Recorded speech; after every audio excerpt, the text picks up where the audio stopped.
Story appears ordinary till you see the core side of it. And what you're looking for is the story behind the news. We bring it to you from Lagos, the commercial capital of Nigeria. Giving you all sides and political stories round the clock. Every detail from the start line to the final whistle. CoreTV News, expanding your view.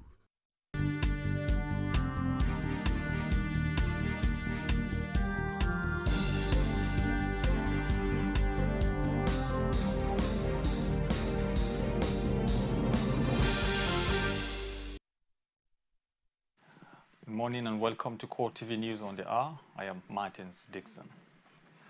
Owing to the leave granted the Osun State People's Democratic Party and All Progressives Congress by the Election Petition Tribunal to inspect the ballot materials used for the August 9 election, the two parties converged on the INEC office for the exercise, but not without a drama, as the party councils nearly went for each other's neck on some knotty issues. Rashid was at the INEC office and files in this report. No, we are not calling so. He caused it. He was holding the document. He said it's not touched. We are not calling go. Don't say that we are calling. That was the situation earlier in the day as an exercise meant for legal representatives was nearly turned to a political jamboree before order was restored. The administrative secretary of INEC, Oladipo Oladapo, however, assures the political parties of level playing field. We have our facts. We are focused. Ours is to ensure absolute transparency, and we will follow it strictly. So we ask for your cooperation at your time, please. And let us do the right thing. Both parties, please, you know the right thing. Please adhere strictly to the right thing. And we will guarantee transparency. Councils to both PDP and APC find themselves at loggerhead over the interpretation of the PDP's application of Exhibit A. The lawyers later threw caution to the wind as they decided to settle the matter the straight way. They said they want to inspect Exhibit A. Go and bring Exhibit A for Obokun in your roster.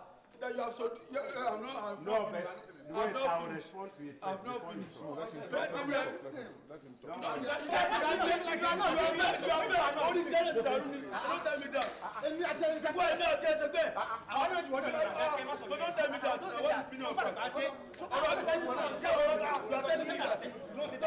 that. A lawyer that knows his onion will list.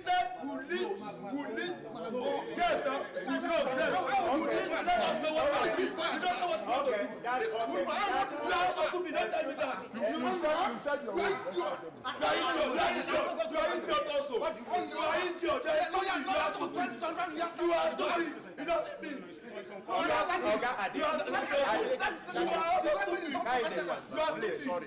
are stupid. The language is not professional. That is, we are not arguing on here. Excuse me, sir. Of course now.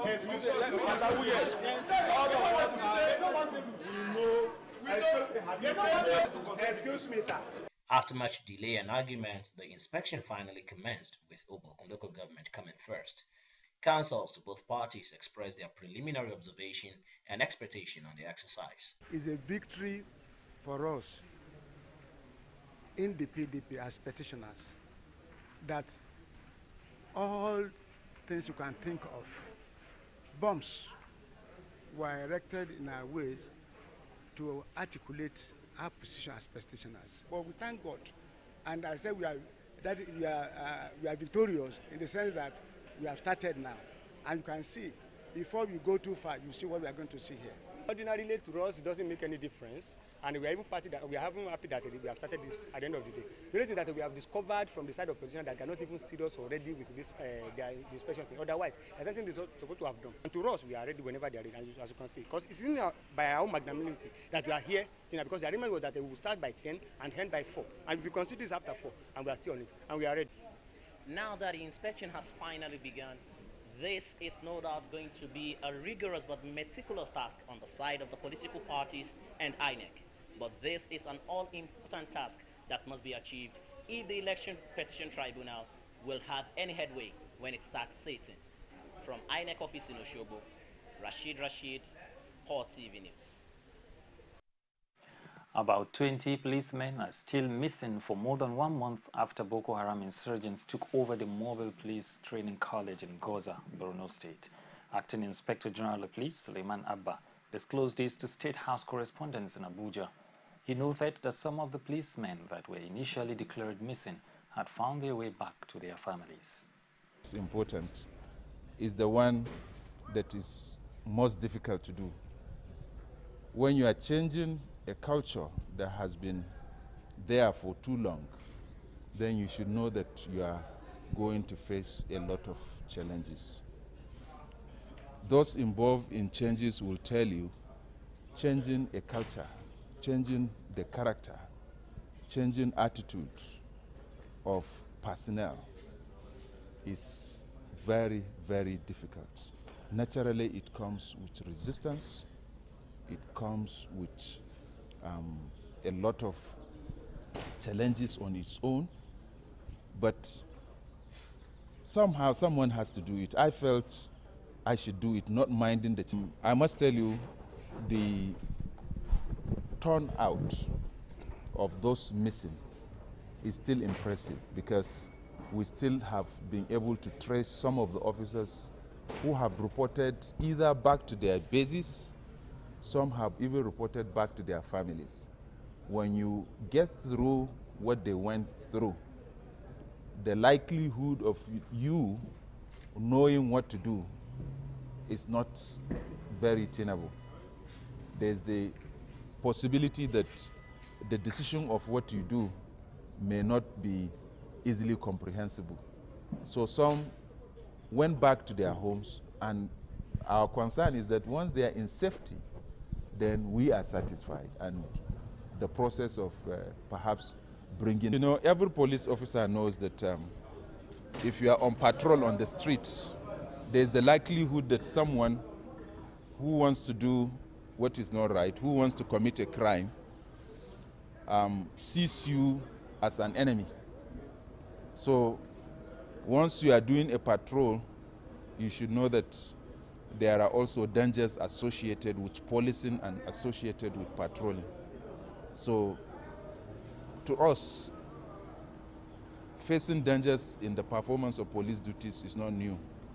What is new is that this time around, the enemy is highly armed, and that is why the military is there to support us in fighting them. Thank you. The Acting Inspector General of Police there talking about the dangers of policing in Nigeria. Nigeria's military authorities have confirmed that 2 officers and 3 soldiers were wounded in counter-terrorism operations in Adamawa State. But they declined to say whether one of the injured officers is Adeboye, son of former President Olusegun Obasanjo.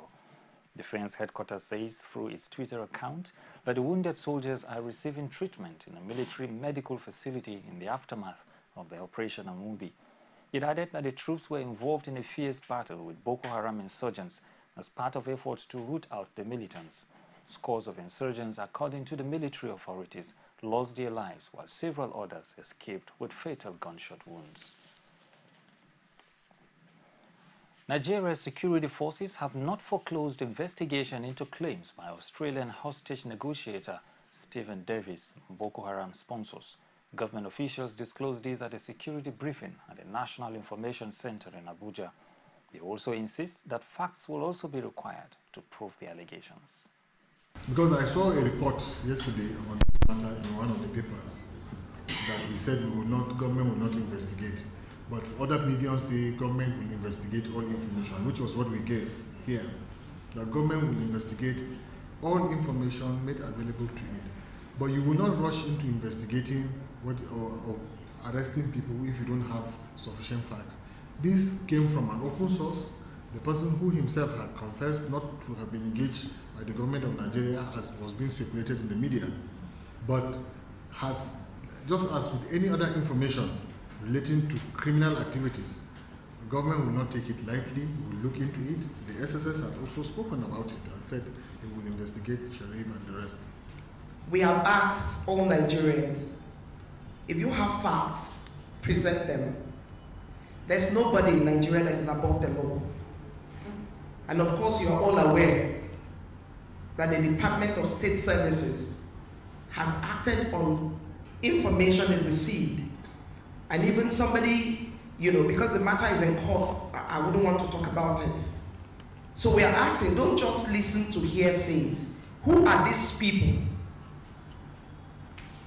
On Friday last week, we had to come out to debunk some of the claims. And we paraded the 6 suspects arrested in connection with the Nyanya bombings. I want to repeat myself if you didn't hear me. None of those 6 suspects in our custody is related by blood to one another.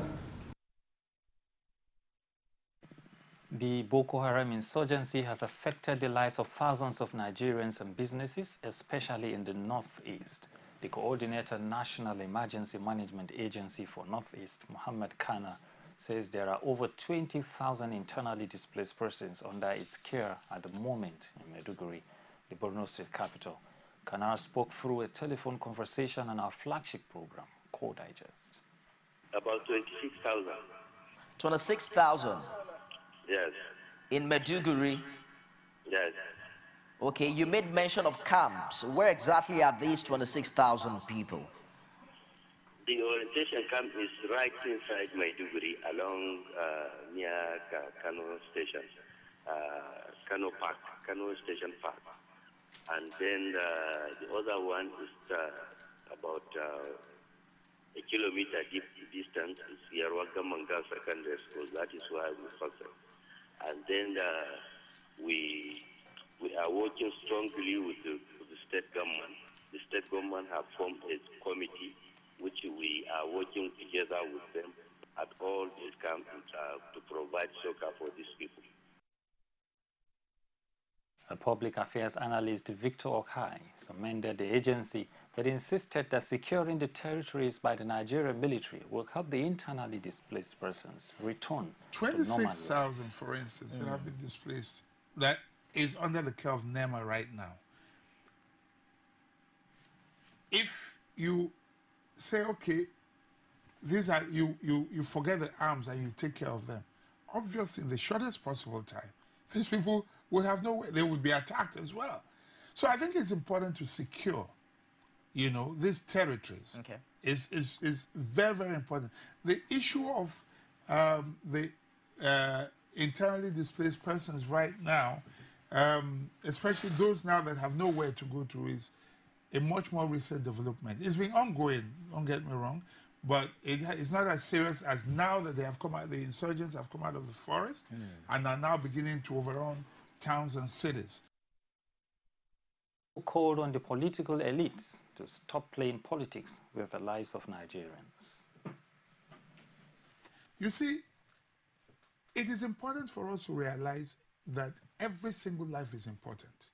The Chibok girls we are politicking with, the innocent lives, nobody is talking about them.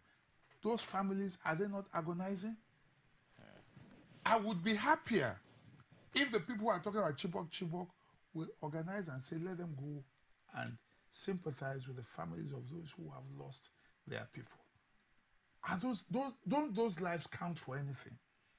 But we'll rather play politics, you know, and be seen on national television. I can assure you that if there was no press, media coverage, the people who are doing this, they would not do it. It's not that it's not important, okay? But let's stop politicking and let every life begin to count. You're watching CoreTV News on the hour. Lagos State government warns against stigmatization of treated Ebola patients. Details of these and other stories after this time out. There is an Ebola virus epidemic in some West African countries. The Nigerian government wants you to be aware and watch out against the spread of Ebola in your community. Help keep our country safe and watch out for severe cases of fever, headaches, diarrhea, chest and abdominal pain, sore throat, cough, red eyes, and bleeding from the eyes, ears, and nose, especially when these symptoms are found in persons coming into Nigeria from other West African countries. Protect yourself.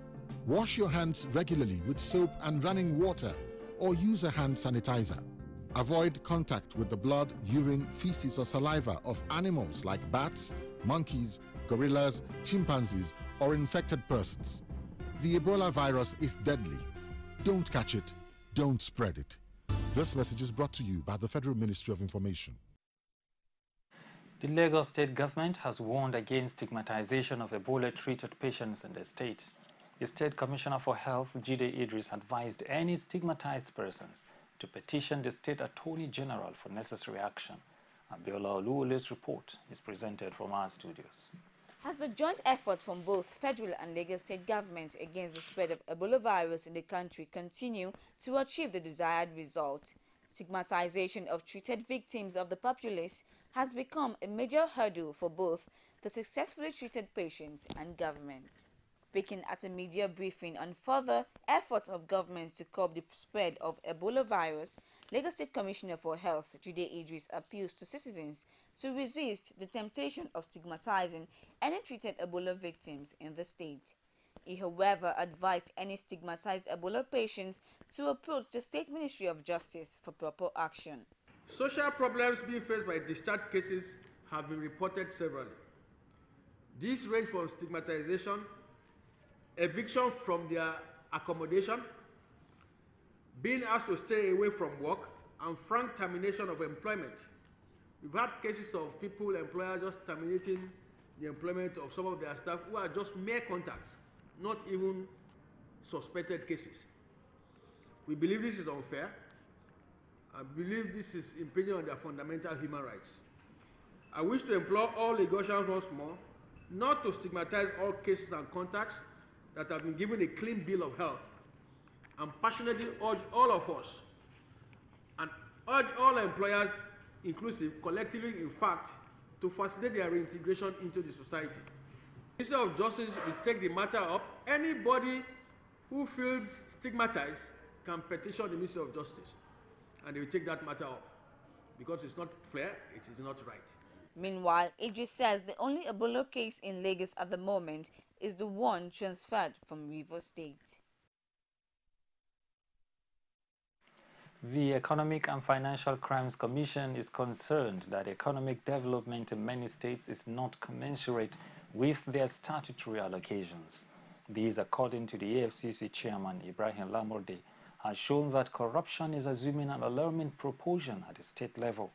He made this known at a workshop organized in conjunction with the House of Representatives Committee on State and Local Government Affairs in Abuja. Pai Samuel completes the story. EFCC says it is determined to fight corruption across the country, but admits that there is need to sensitize those in authorities at state level on ways to fight the menace. The Commission's chairman is concerned that development in some states is not commensurate to the monies received from the federal government. Lamurde, who was represented at the forum, attributed this to corruption. Investigations by the EFCC show that there is corruption at a very alarming proportion at the state government level in the country. Where more money is found, the tendency for more corruption is high. The combined amount of money which goes to the states every month from the federation account is quite enormous. However, the level of development in the state is not commensurate to the monies received. This is owing to corruption and poor fiscal responsibilities. Poor service delivery, inadequate infrastructural amenities, poor management of public enterprise, bad governance, moral decadence, and general development are among the impacts of corruption on attempts at development among state governments in the country. The problem of corruption and lack of fiscal transparency perhaps remains one of the hydra-headed factors that account for the inefficiency and retarded the growth of state governments in Nigeria. Now, the lawmakers are ready to collaborate with EFCC to make the state and the country corruption-free. They say they are keen to make sure that every area of governance is corruption-free. Corruption as a major element and a factor has inflicted adversely not only on the economic development of the nation, but also the name and integrity of the country. Little wonder, therefore, that the National Assembly never looked back on its primary responsibility of lawmaking to ensure that necessary anti-corruption laws were promulgated. Participants at the event are hopeful that the workshop will create room for a corrupt-free nation. Yeah, it's a wake-up call because corruption has hit almost everybody. Even the wheelbarrow pusher on the street is talking about corruption. Everybody is talking about corruption. So, in fact, this seminar is a wake-up call for everybody to sit right and then do the right thing. The drive, like I said, is to ensure that there is good governance, there is improvement. Some of the ills, not only in governance, but even in the societies, regarding corruption, can be actually be tackled. The workshop is taking place in batches, starting with Northwest region, and it will last for 6 weeks. Pius Samuel, CoreTV News, Abuja. The federal government is convinced that the subsidy reinvestment program has been a success since its establishment. It also sees it as a justification of its decision to partially remove oil subsidy. Information Minister Laura Maku said all this when he paid a courtesy call on the leadership of Shopee in Abuja.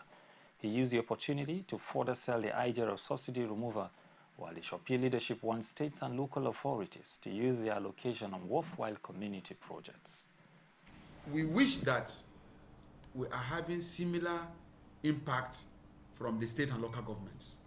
As you know, the Shopee money is shared in the formula of the federation account. The federal government takes its portion, the state governments take their own portion, and the local governments take their own portion. Now, at the federal level, the president has been able to constitute this committee to account for what we do directly to the people of Nigeria. I will encourage the states to similarly do so, because the money that's coming from Shopee is supposed to go directly to relieve the lives of Nigerians and intervene in those critical sectors that will impact.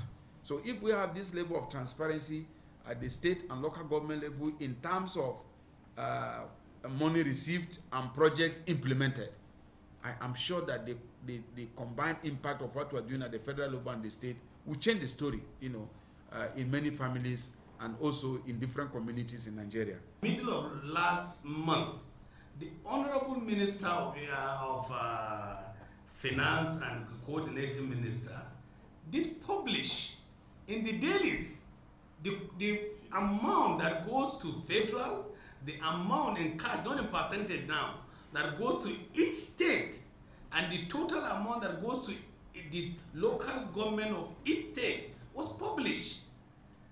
So I do not understand why people will look always at the federal, and if the state deny, it's in black and white, it is there in paper, let them come to deny that the Honorable Minister is telling a lie. It's in black and white. I've said it again, quote me, 54% of the subsidy money goes to the 36 state and federal capital territory with their local government. You're watching CoreTV News on the hour. We'll take a break and we'll be back. Stay with us. From time immemorial, women have birthed life, shaped character, and by extension, influenced the society. Moremi of Ife, Emoten of Benin, Queen Aminat of Zaria, all women of influence and power. Whether it's before election, after election. How ironical. Women being so powerful, yet have few grounds in decision making. I see you as a wife, and I see you as a wife to a man. We are talking women in politics. A woman will be bold enough to stand up and say, I want to become president of Nigeria. Only on CoreTV News. A preliminary report by Dutch investigators says a Malaysian passenger jet which blew up over rebel-held East Ukraine with the loss of all 298 people on board was hit by numerous high-energy objects. While the report does not point the finger of blame over the July disaster, it could heighten Western pressure against Moscow over its role in the bloody Ukraine conflict, as well as confirms claims in some quarters that it was downed by a missile. Images show that pieces of wreckage were punctured in numerous places. The pattern of damage to the body of the aircraft and the cockpit is consistent with the damage that would be expected from a large number of high-energy objects that penetrated the aircraft. The initial results of the investigations point towards an external cause of the MH17 crash. More research will be necessary to determine the cause with greater precision. MH17 proceeded as normal until it ended abruptly. Listening to the communications among the crew members in the cockpit via the cockpit voice recorder revealed no sign of any technical faults or an emergency situation. And that's it on this hour. Join us at 9:30 for Core Digest. I am Martin Dixon, and have a good morning.